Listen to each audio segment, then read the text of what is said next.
میرے husband Canada جانا چاہتے ہیں، کوئی عمل بتائیں جی، کوئی وظیفہ۔ سورۃ آل عمران نکالیں، سورۃ آل عمران آیت نمبر 26 27 کثرت کے ساتھ پڑھیں ان آیات کو۔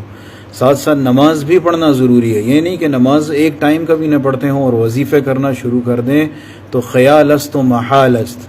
اوکے، نماز تو بنیادی چیز ہے، نماز پڑھیں، اللہ سے اپنے لیے خیر کی دعا بھی مانگیں کہ یا اللہ میں جو یہ اپلائی کر رہا ہوں کینیڈا کے لیے، دوسرے ملک جانے کے لیے، جو لوگ پریشان ہیں ان کے لیے بھی، ویزے کے لیے پریشان ہے، نوکری کے لیے پریشان ہے، کام نہیں مل رہا، کسی کو جاب نہیں مل رہی، ان تمام لوگوں کے لیے بہترین قرآن کی آیت نمبر سورۃ آل عمران آیت نمبر 26 اور آیت نمبر 27۔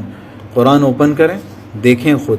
قل اللہم مالک الملک تؤتی الملک من تشاء وتنزع الملک ممن تشاء وتعز من تشاء وتذل من تشاء بیدک الخیر انک علی کل شیء قدیر۔ آگے تولج اللیل فی النہار وتولج النہار فی اللیل وتخرج الحی من المیت وتخرج المیت من الحی وترزق من تشاء بغیر حساب۔